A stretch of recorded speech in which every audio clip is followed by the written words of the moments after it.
I argue in the book that this pattern of U.S. acquiescence to Israeli wishes did not extend to other aspects of the Arab-Israeli conflict.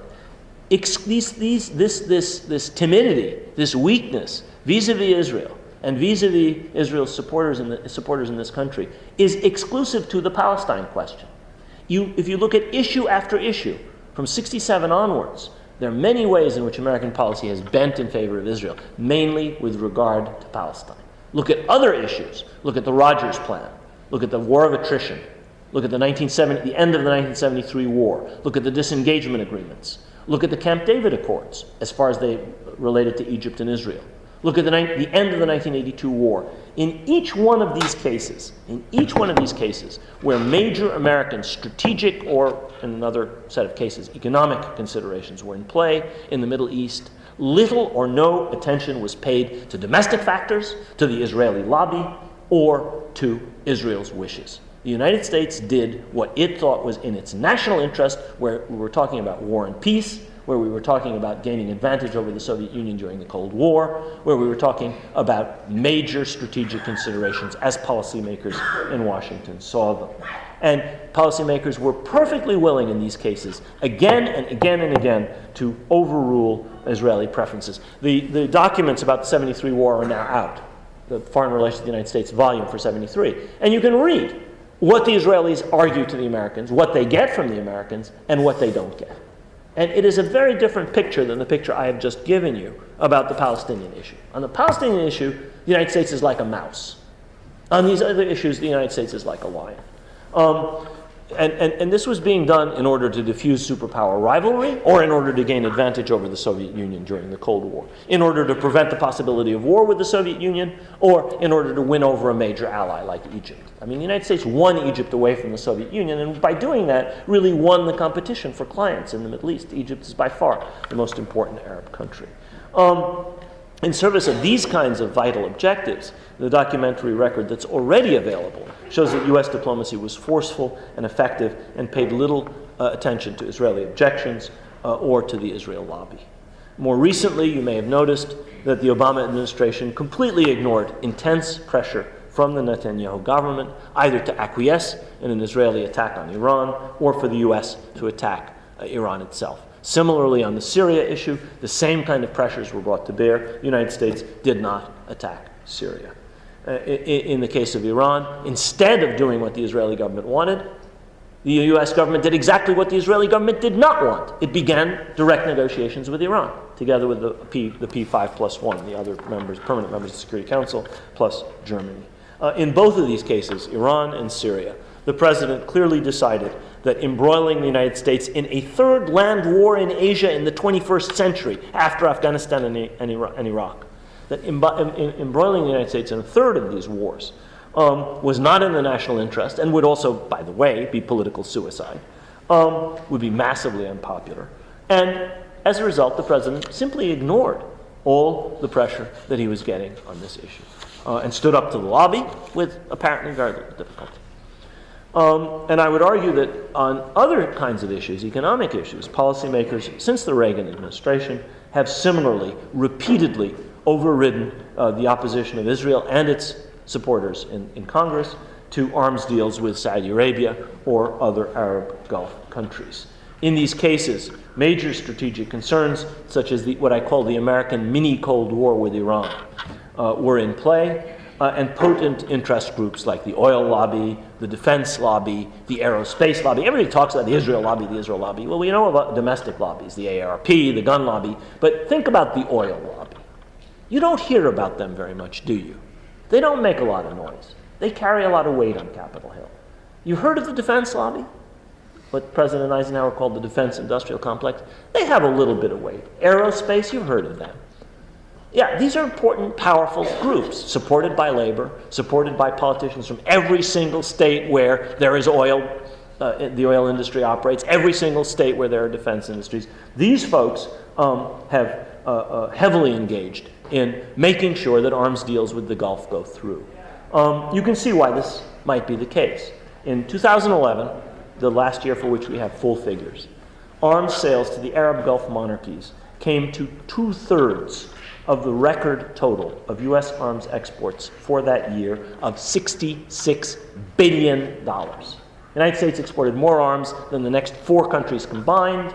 It was a record in 2011, $66 billion in arms. 2/3 of that went to the Gulf, the Arab states of the Gulf, the Arab monarchies of the Gulf. Clearly, this is seen by many people in corporate circles as a vital interest, especially with our defense budget not rising. So what I'm arguing here is that where strategic issues are concerned, where these kinds of economic considerations are concerned, the Israel lobby has actually very little importance. It's actually not a factor of any significance as far as I can tell. Even strong Israeli government objections are frequently not taken terribly seriously. By way of contrast, given the short-sighted belief in Washington that no major American strategic or economic interests are involved where Palestine is concerned, policy on this issue has been made almost exclusively with an eye to domestic political considerations and with everybody listening very carefully to the lobby. So let me say one more thing before I wrap up. Let me ask the question, what about the Arabs? What about the Arab countries? What about these oil and gas producing behemoths, these powerful countries supposedly, with all of this oil and all of this gas and these long flowing roads and so forth? What about them? In my view, the Arab countries can be compared to Sherlock Holmes's dog that did not bark. It's as if they're not there. They might as well not be there on the Palestine issue. Okay? In fact, Saudi Arabia is and has been the pillar of American policy in the Middle East. Long before Israel was created, in 1933, a major oil deal was signed with Saudi Arabia. That has been the basis of a strategic relationship that now goes back 80 years. Okay? Is it 70 or 80? 70 years, whatever. 1933, you can do the math. In fact, Saudi Arabia, which is the pillar, in my view, of American policy in the Middle East, more important than Turkey, more important than Iran under the Shah, more important for that matter than Israel, has played a highly equivocal role where Palestine is concerned. I go into this a little bit in the book. If you're interested, there's more detail there. While the kingdom has scrupulously, and other Arab Gulf monarchies, have scrupulously paid lip service to the Palestine cause in public, in private, Saudi diplomacy has taken a different tack. And then we now have the documents. We have the documents from 1947 and 48. We have the documents from the 60s. We have the documents from the 70s. You can see what they said in public, and you can see what they said to Truman. You can see what they said to Kissinger. You can see what they said to Baker. The documents from that period are not yet open. But up through the 70s, we know what they said in private now. The veil has been lifted. This idea that they are a powerful defender of Palestinian interests has no basis in fact. No basis in the documents. It has a basis in their public relations firms that they pay zillions of dollars to prettify their image in. But it doesn't have a basis in documentary reality, as historians see it. It's clear from these documents that ties with Washington are far more important to this regime, Al Saud, Saudi regime, and to most other governments in the Arab world, in fact, than is their loudly proclaimed attachment to Palestine. Given the unwillingness of this government, the Saudi government, and other Arab regimes to risk their ties with the United States by raising a fuss over Palestine, it has to be understood that the United States' alliances with Saudi Arabia and with Israel are not contradictory in any way most of the time. In fact, these alliances are frequently complementary. They complement one another. For example, in regard to Israel and Saudi Arabia's unmitigated hostility to the Islamic Republic of Iran for most of the past 35 years. Their policy is almost identical on this issue of hostility to Iran and pushing the United States towards greater hostility towards Iran. We hear more about the Israeli lobby pushing for a tough stand on Iran. More sanctions, more threats of force. Saudis don't talk that way. They don't talk publicly. But privately, that is what they say. As a result of this complementary nature of these two alliances, the United States can have its cake and eat it too. It can firmly align itself with basic Israeli aims where Palestine is concerned without jeopardizing its links to the Arab petro-monarchies. This pattern explains why it is not only the Israel lobby that drives U.S. Middle East policy. In fact, since there's no contradiction between the vital American strategic interests that are involved in alignment with these oil-producing autocracies and unfailing U.S. support for Israel, the short-term cost of that support is small. And as we know, nobody in Washington thinks in the long term. They always think in the short term. Let me leave you with one thought, however, about the long term. And this is that there probably will be, eventually, a long-term cost to the United States for this unbalanced and excessive support for Israel over Palestine. We know, anybody who knows anything about the Arab world knows, that public opinion, the opinion of actual people, not their governments, not the Omara, not the princes and the kings, the people, public opinion in the Arab world is overwhelmingly critical of the U.S. bias in favor of Israel and is sympathetic to the Palestinian cause. However, we also know that most Arab states are not democracies, and we know that many of their unpopular rulers are heavily dependent on American support against their enemies internally and externally. As a result, Washington has been able to ignore Arab public opinion, the views of the people of the Arab countries. However, if and when fundamental and lasting democratization takes place in the Arab world, now that's not something that appears to be on the immediate horizon, but sooner or later, when and if it takes place, and when, as a result, the policies of Arab governments reflect the pro-Palestinian views of their peoples, which none of them do at the moment, then a day of reckoning, in the long term, but a day of reckoning nevertheless, will come for U.S. policy on Palestine. Until that happens, U.S. policies will continue to help produce a broad range of intractable negative outcomes in Palestine. One of the outcomes produced by U.S. policy of complacence towards Israeli colonization in the West Bank and East Jerusalem has been an increase in the Israeli settler population, the illegal population of Israeli colonists living on occupied Arab territory in violation of the Fourth Geneva Convention. When we went to Madrid in October 1991, the Israeli settler population was under 200,000, well under 200,000. It's over 600,000 today.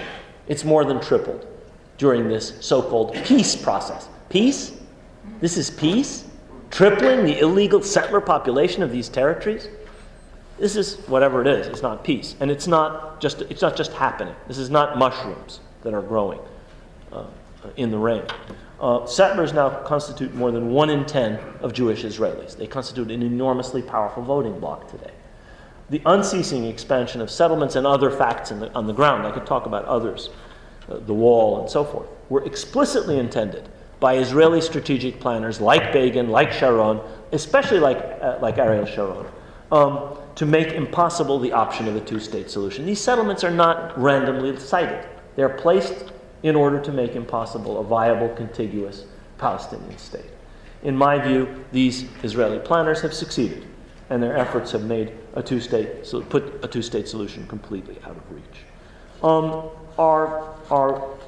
government is not just guilty of inaction. Our government has been actively involved in crafting this outcome, this metastasization of this settlement project. Given that our country provides over $3 billion in annual military aid to Israel, given that hundreds of millions of dollars in tax-free so-called charitable contributions flow annually to the settlement enterprise. Money that people give as charitable contributions to 501c3s is going to support illegal settlements. Money that people don't pay in taxes, that we pay in taxes instead, and that the Justice Department or the Treasury Department could turn off just like that. You don't even need to go to Congress for this. This is not a charitable organization. It's funding settlements in Jerusalem or in Psagot or wherever it may be. That is policy. We are aiding and abetting this. We are giving people the option of treating illegal settlement activity as charitable activity.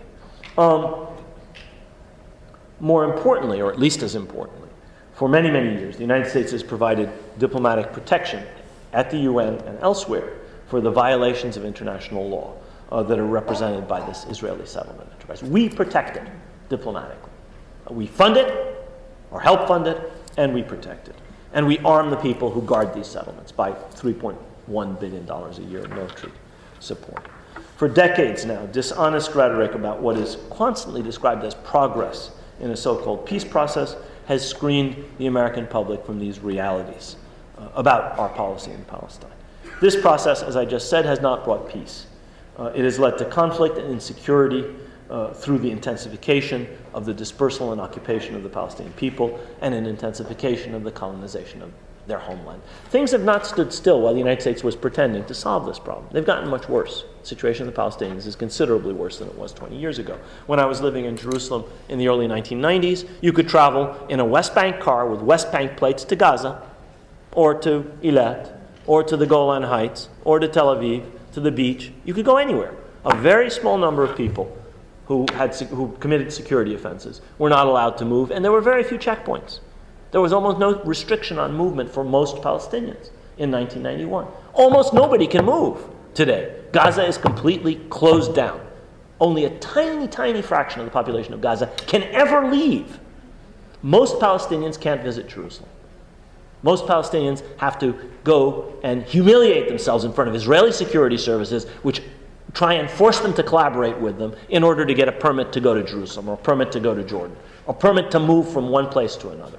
Okay? That's the situation today. It's infinitely worse than it was 20 years ago. This is not a peace process. This is an immiseration process. This is a settlement process. You can call it what you will, an occupation process. You can call it any number of things, and you'd be telling the truth and using language honestly. Otherwise, you're doing 1984 language, George Orwell language. You're taking words and robbing them of their meaning. This is not a peace process. Let me conclude.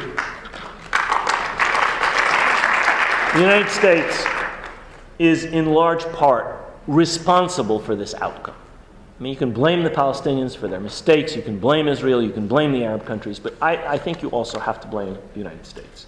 Rather than acting as an honest broker between these two sides, the United States has acted as Israel's lawyer. This is not my term.